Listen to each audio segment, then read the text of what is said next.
stage.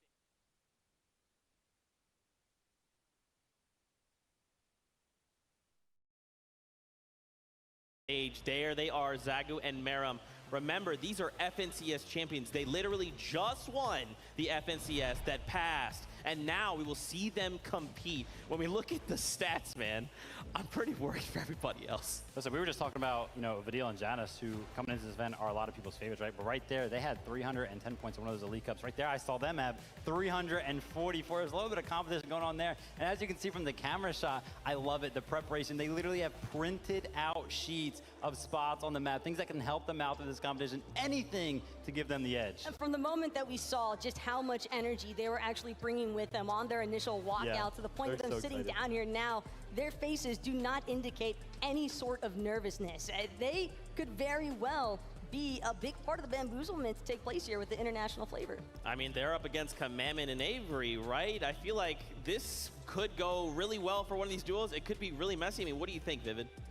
Over at the Rave Cave. Listen, I think, ultimately Commandment and Avery are going to be comfortable over there, right? They did win an FNCS from this POI, and of course, Zygu is landing on the outskirts of that. So I don't even know if they're going to take any of those early fights. But again, as the game develops, if they start to struggle on Storm Surge in the later parts of the game, they might want to start taking that early fight. But there is usually enough space surrounding Rave Cave for duos to not necessarily have to look for those early engagements if they don't want to. And you also have to keep in mind that they're not the only ones that are going to be landing there. There's also going to be Thomas HD and Tripper. That is a notorious favorite spot for them to go, is that south side of the Rave Cave. So curious to see where exactly these zones wind up actually taking these players and how their encounters might actually shape up.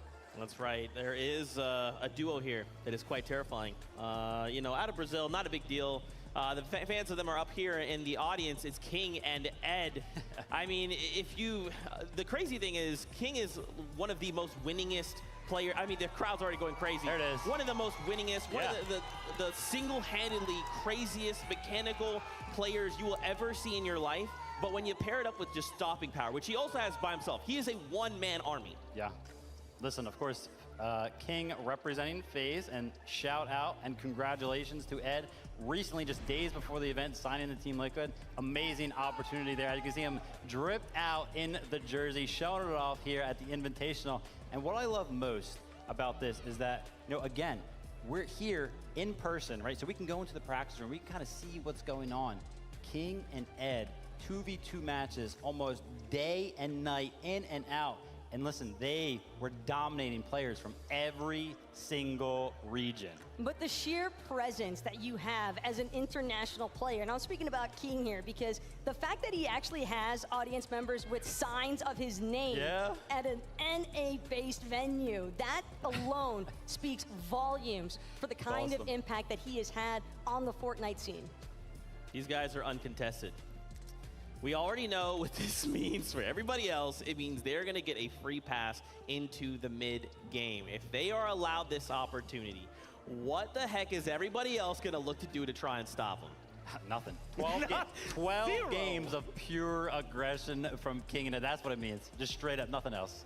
And also, just a really quick note there about Ed. He has been steadily improving with each of his performances throughout the entirety of Chapter 3. So if the momentum kind of keeps going in that direction, again, I don't think that international gameplay is going to disappoint by any means. These guys are amped up. They are ready to showcase their representation for their regions.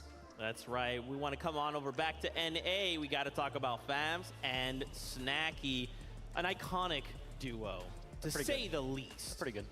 Yeah, they're pretty good.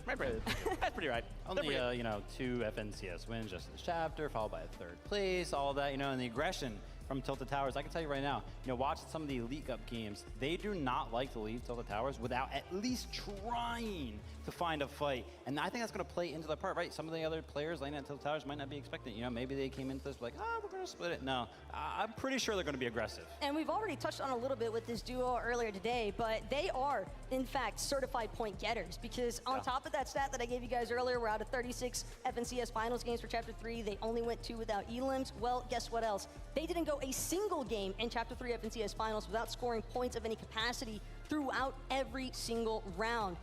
That is insane. Just a stat line, right? I mean, this stage is going to, it's legitimately some of the best players from all representing 7 regions from all around the world. It's absolutely ridiculous. I wanted to really quickly touch, I know both of you guys have come from competitive player backgrounds.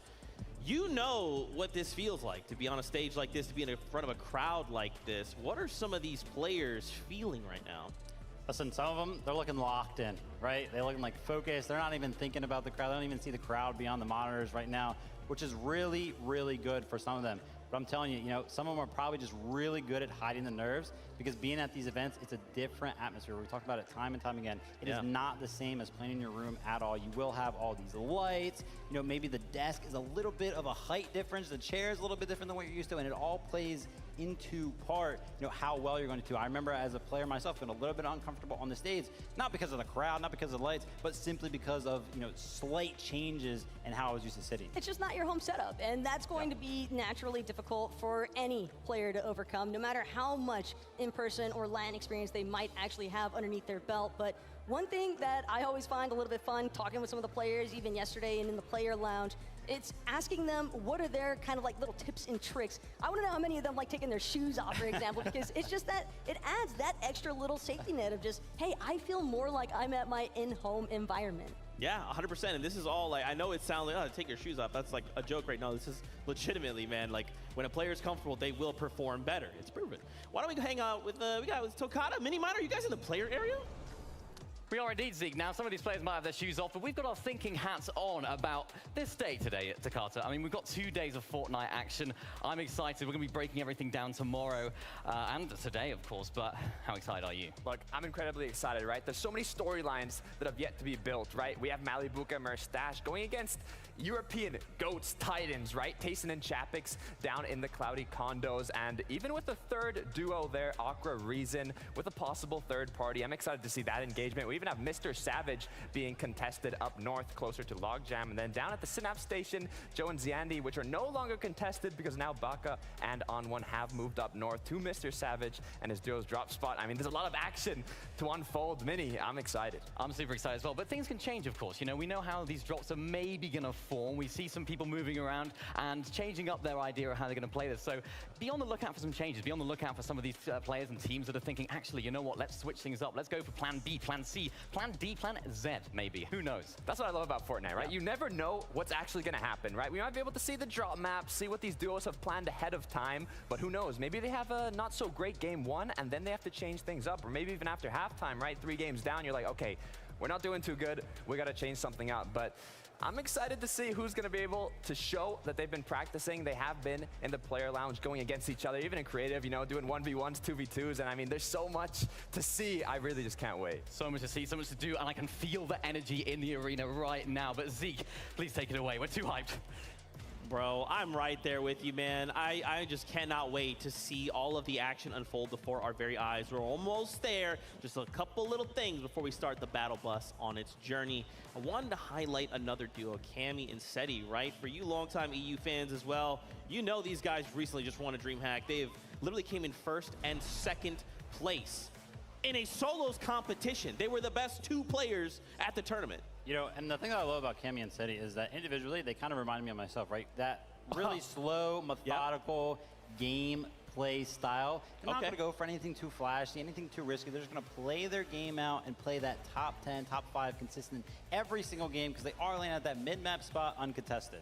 Yeah, the infamous Cammy split, as everybody in EU and just about the world has basically come to know. Exactly, but I am curious to see how their surge management actually unfolds throughout the entirety of Chapter 3. I don't think that they really had too many issues with it, but it is important to note that for this duo specifically, they don't really like fighting early. And, well, fortunately, having an uncontested drop spot can definitely feed into that. So naturally, you want to wonder where their points are going to come from or where their surge management is going to come from. And I think that that is something that they're largely just going to have to control throughout their mid-game. Yeah, they also have to be very, very careful when they're landing there in the center of the map. There are a lot of teams landing around them, especially, we think about Tilted Towers right to the left of kind of where they're landing. And then also center map, Cold and Tendon are expected to be contested there at that Loot Lake kind of area. So if any of those teams kind of want to disengage from some of those early spawn fight situations, they could easily run over to the split that Cammy and Seti are looking to take and maybe gather up some loot themselves, which could force a fight. And that's really disadvantageous for Cammy and Seti because they're going to be split, right? They're at these split drops, so they're usually off on their own. And I think what you're getting at is adaptability, right? These duos being able to moment say, we had a game plan. We did not find the chest. We did not find the thing. We got tagged. Someone has pushed on our like location. We need to change up Absolutely. something.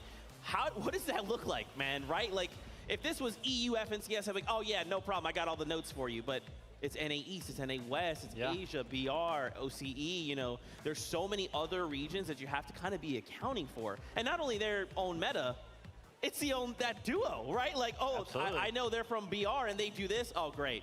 I mean, listen, you're bringing up a great point there, right? Like, how? You don't have many notes on a lot of these teams because they're just around for the entire world, right? And that's why international events are held at such a high praise because they're just straight up harder. The competition from all around the world, it's harder to play against people that you don't normally play against. And the competitive lobby metas that you'll often see break out throughout the course of each of these 12 games in this weekend, I think that is going to be a really crucial aspect for some of these teams to hone in on. We know that these players have been cramming VOD review leading up to today. We know that they're going to be doing plenty more of it after these 6 games are even played tonight. But as far as Gaming Insider are concerned, just touching back on them, I like the fact that you brought up the early game engagements because honestly, their all-time record, by the way, first 3 zones, they have a less than 5% of elim scoring throughout those first 3 zones. So they don't like the early game engagements. That is absolutely crazy indeed. You know, a duo I feel like could be a dark horse in the competition that I really want to see kind of win it all. It's Acorn and Edgy. Edgy over in NA has come 2nd place. So close so many times. Paired up with Acorn. Look, we know this duo is absolutely incredible. They are some of the toppest caliber duo that NA has to offer.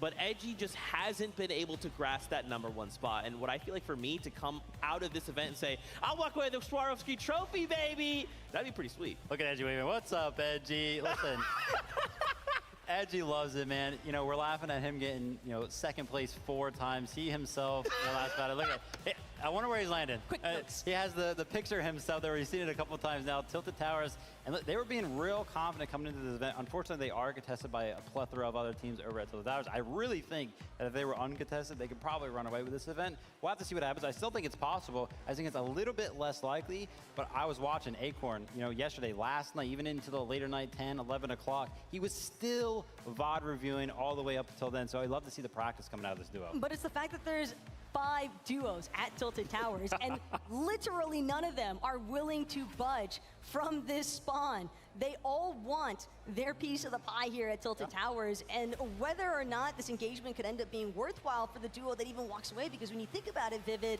there might have to be a ton of resources expended. We cannot forget, here they are, Queasy Vino. We talked about them at the beginning of the show, and like a circle, we find ourselves back at the beginning.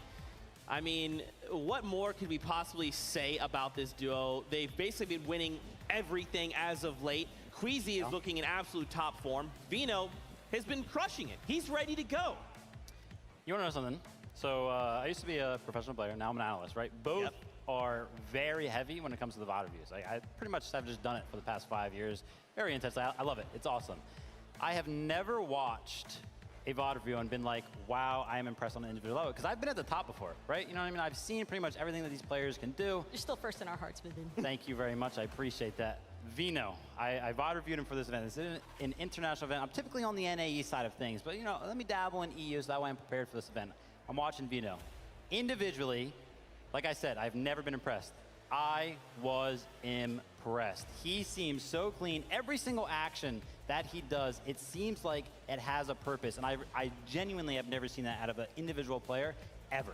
There's a reason why he's often regarded as one of the best fraggers in Fortnite competitive history right now. And not only that, but he's got a perfect IGL to match that. Queasy is notorious for being an absolute genius for his IGLing. And I think something that I love about Queasy is that his stats also speak for themselves, because you don't go the past 7 seasons getting a victory royale dating all the way back to Chapter 2, Season 6, without being a consistent IGLer. He just knows how to stay cool, calm, and collected in every single competitive environment. And I love the fact that you're bringing up the IGLing aspect, right? A lot of these dudes are going to be making a lot of calls. Queasy, what he is known for is his very clean, high ground takes.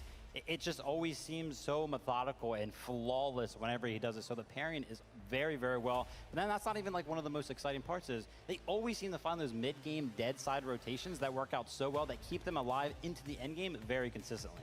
And it's kind of like having a silver bullet, right? You have, you know, they're ready to go. If you're Queasy, you're just thinking, okay, I need to go accomplish this goal.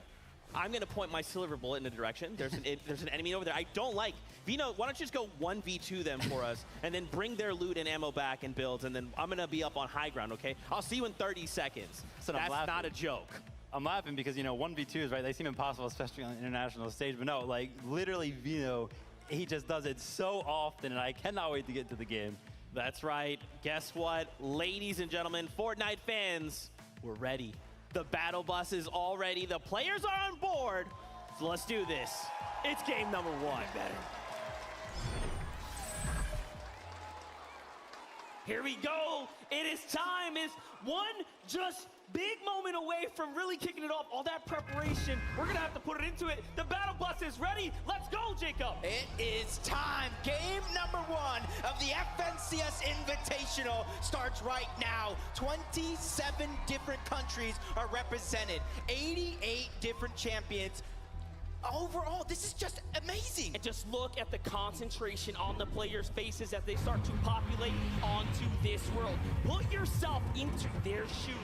Imagine the pressure as you are jumping off the battle bus here. We already know what's in store for us. It's going to be an incredible amount of action, as we know there are so many contested drop spots. Yeah, and already looking at the drop path, one of the biggest ones is going to be over towards Rave Cave, where you have Commandment and Avery, the most recent NA East FNCS champions. They're a little contested. Not going to be a hot fight right out of the gates against Thomas, HD, and Trippin, because right now they're just getting that early game done and ready. That's right, and it is going to be so important for everyone who is contested to take and walk in the path of caution. You cannot allow yourself to make any risk. Up at Chrome Jam Junction, we already know there's several players on top of each other. Tilted Towers, remember, 5 duos contesting this area, some of which are the most notable: Bad Sniper, Noah Riley, Acorn, Edgy, Babs, and Snacky just to the south. That's such a stacked stage. You might as well call that the Legends Landing, let me tell you. But Steve, Snacky over on the side, you're talking about Bad Sniper as well, but one of our hottest drops with EU's biggest names. Cloudy, Kondo, feet haven't even touched the ground yet, but it does look like it's going to be Malibuka and Merstash on the ground first. Malibuka, of course, representing for Russia, Merstash for Latvia. We got Aqua here and Rezon, our high ground kings. One of the most respected set of duos right here. If they really cut loose, they make endgame, it's over. You're gonna see Aqua playing for that big high ground play. And look at how they are respecting the area. Everyone making sure they are solidifying their foundation right before they really decide to make a fight. Yeah, but look at Malibuka's loot already. A green prime, a blue Evo chrome burst. He's ready to pack a punch at a moment's notice. He's probably waiting for Merstash to probably give him the go-ahead, but another interregional battle over towards Grim Gables. Now what's crazy about this, I got to sit down with Muzz and Looter. They are feeling exceptionally confident in beating Larson and Smite, but you have to put yourself into this kind of position right now. There's pressure all around you. To me, it's looking like Larson and Smite have the advantage right now. Just take a look at the focus right here, right? This little bit of high ground, they have them almost trapped down below. Yeah, and the thing is, right now, Larson is a little bit separated from Smite. That is a little bit towards low ground. You know as well as I do, all it takes is 1 second of separation to kind of do one of these teams in, as Marine and Vico over here towards Reality Tree. Another contested drop, but you can see this is only game number 1. Nobody wants to put it all on the line just yet, but I might have spoke too soon. Larson would get it, take it down, a ton of damage on the Muzz. Looter trying to back him up, and it looks like they got the first elimination of FNCS. Down goes Larson, and the quick finish for Looter. OCE gets to claim the first on the show today. It's Smite now, left with the pressure of the world on his shoulders. Can he escape these OCE players? It doesn't look very possible. We all know from the past experience that Looter and Muzz are some of the fastest and deadliest when it comes down to these engagements, and they're hip to hip right now. Yeah, Smite right now, he has to figure out a way to just really stay alive, and it looks like Muzz and Looter, they're trying to decide right now, Monster, do you continue to try to fight against Smite as he's looking to try to get that reboot card onto Larson as the third-party shots are beginning to come in from the distance. And that's the thing, you know as well as I do, any drop that's contested and you have that early game fight, and especially it builds just like like this, there are so many teams that are look at you to get their surge. Now, in the past, Smite has been known to walk away with at least one elim in every single major game. This time might actually break his streak that he's been on. But Muzz and Looter, take a look at the respect here to play cautious, take their time, and not overcommit even in the 2v1. That's the respect. But let's get to the real battle. Cloudy Kondo, Tayson, Chapix taking on this big duo toe-to-toe. It's Merstash and Malabuka, who have a 73%, 78% win ratio when contested. The odds are not looking good. The third party in the distance, Aqua's up on high ground. They're positioning for the fight. Yeah, Freeze on A and Aqua, they have that high ground, just put damage onto two different players. They're like eating at a buffet right now when it comes to Storm Surge, but in the feed, Mr. Savage is down on one in Baka from NA West. They're trying to take control of that POI, but all three teams are here. But you gotta keep notice, while all the action is going down between Malabuka and Merstash, you see Aqua and Reason just trying to keep their distance. Crazy how they fight back. They are not just allowing this team to third party them. Reason gets super hurt there, and it looks like the battles in the distance get to conclude. But here and now this fight rages on here. Reason all of a sudden who has such an advantageous position, right? And lands all those shots, the entire tables have turned. Yeah, and it does look like the NA West, Baka and On1 have solidified. Chrome Jam jumps into their self. Down goes Mr. Savage. Down goes iDrop. NA West makes some noise. That's right. And now for Jace in Basel, another team that